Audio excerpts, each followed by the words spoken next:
Dicen que el sonido más aterrador del mundo no es un grito, sino el crujido de tus propias costillas moviéndose de lugar mientras aún estás consciente. En 1984, aprendí que la luna no brilla para iluminar el camino, sino para observar cómo dejas de ser humano. Todo comenzó con un calor insoportable bajo la piel, una fiebre que ningún termómetro podía medir. Vi cómo mis venas se tornaban negras, como si tinta hirviendo corriera por mis brazos. Mis pupilas se dilataban tanto que el color de mis ojos desaparecía, dejando solo dos pozos oscuros que reflejaban un hambre que no se sacia con comida, sino con miedo. El primer crujido fue seco. Caí de rodillas. Mi mandíbula se desencajó con un chasquido húmedo y sentí como mis dientes caían para dejar espacio a colmillos, que brotaban desde la encía sangrante. No podía gritar, solo emitía un gorgoteo ahogado mientras mi columna vertebral se alargaba, desgarrando los músculos de mi espalda. De repente, el mundo cambió. Podía escuchar el latido del corazón de mi vecino a través de las paredes. Pum pum. Pum pum. Delicioso. La ventana estalló cuando salté. Ya no era un hombre asustado. Era una masa de músculos de 2 metros. Me agaché en la oscuridad del parque, sintiendo la potencia de mis patas traseras. El silencio era absoluto, roto solo por el goteo de mi saliva sobre las hojas secas. Salté, pero justo antes de cerrar mis mandíbulas, lo vi. En el pecho de mi víctima colgaba un amuleto de plata. No era un extraño. Era el hombre que me había maldecido. ¿Qué es más aterrador, la bestia que vive en tu interior o el hombre que sabe cómo domarla? Aquel hombre, Julian, me miraba con una calma gélida. Sus dedos rozaron mi hocico lleno de colmillos como si fuera una mascota. Intenté retroceder, pero mis patas no respondían. Él comenzó a susurrar en una lengua que no era humana. Con cada sílaba, un hilo invisible tiraba de mi columna, obligándome a humillarme. Desperté encadenado en un sótano que olía a azufre y carne vieja. Las paredes estaban cubiertas de dibujos de 1250, hombres lobo utilizados como verdugos. Yo no era el primer perro de Julian. Me obligó a beber una mezcla de hierbas amargas y restos innombrables. No era una cura, era para que mi parte humana muriera de hambre. La puerta se abrió cuando la luna alcanzó su cenit. Me entregaron una prenda, la bufanda de la hija del alcalde. Debía cazar para ellos. Pero mientras corría, una voz diferente resonó en mi sangre: tú no eres su perro, tú eres su fin. Hay prisiones hechas de piedra y prisiones hechas de ADN. Salté la verja de la mansión con la ligereza de una pluma. Julian me observaba desde la distancia, sosteniendo su amuleto. Pero dentro de la habitación, la hija del alcalde no gritó. Ella me tocó la frente y una ráfaga de visiones me golpeó. Vi el año 1250. Vi a guerreros lobo protegiendo a los débiles antes de que las sectas nos convirtieran en armas. Mi sangre no estaba maldita por el diablo, estaba esclavizada por hombres que temían nuestro poder. Julian perdió la paciencia. Sentí el amuleto quemar mi conexión mental, obligándome a matar. Pero ella empezó a cantar una melodía ancestral que ancló mi mente. De pronto, desde el bosque, aparecieron sombras deformes, experimentos fallidos de la secta enviados para eliminarnos. Me puse frente a la chica. Esta noche no iba a ser una ejecución, iba a ser una guerra de castas. La plata no siempre mata, a veces, solo purifica el odio. El amuleto estalló en una luz que no era luz, era fuego líquido. Me arrancó el pelaje y quemó mis músculos hasta el hueso. Caí al suelo humeando, volviendo a una forma humana frágil. Julian caminaba con la arrogancia de un dios, pero la chica se arrodilló a mi lado.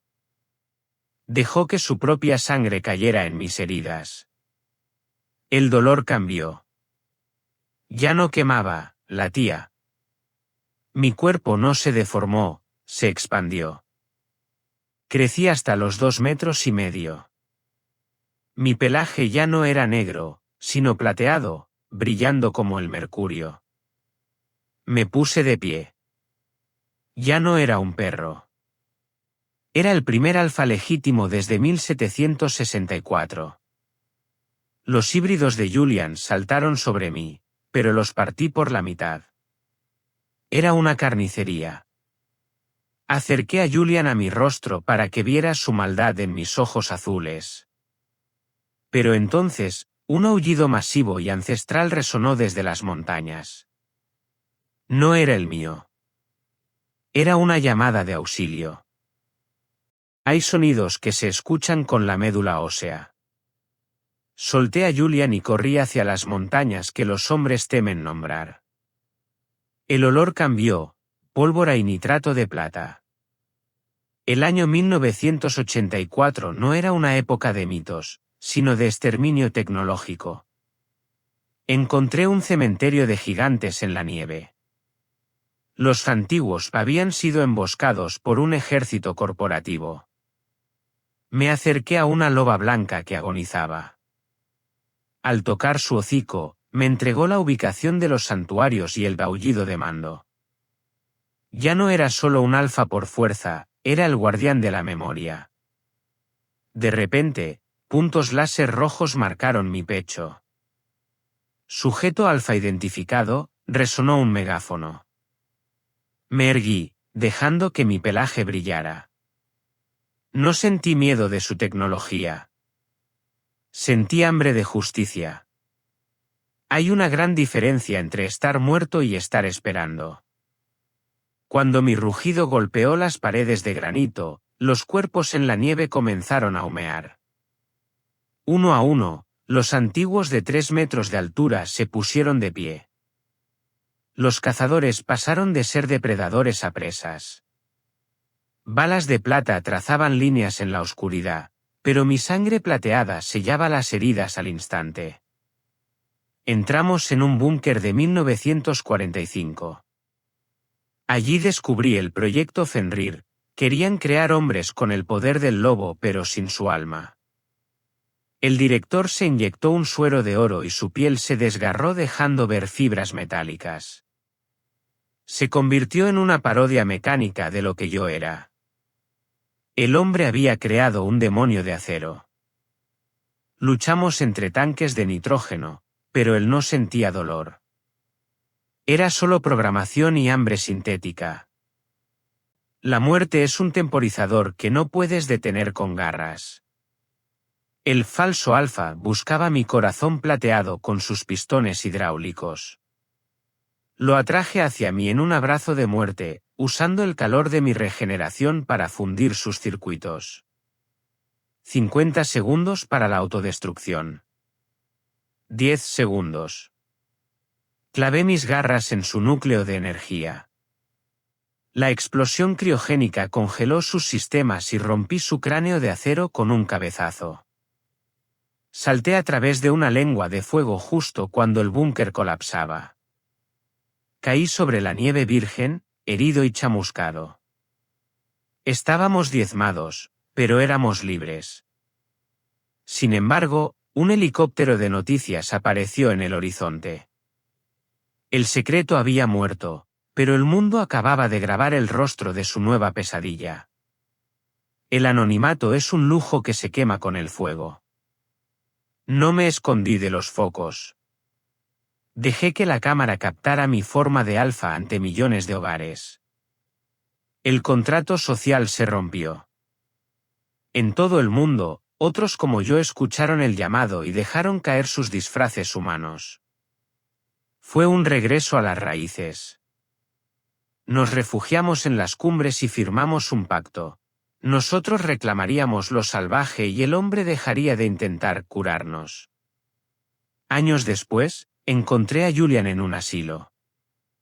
Convertiste la maldición en una corona, me dijo. Le mostré mis manos humanas, controladas por mi voluntad. Habíamos logrado el equilibrio. Hoy, si sientes un escalofrío en el bosque, no es tu imaginación.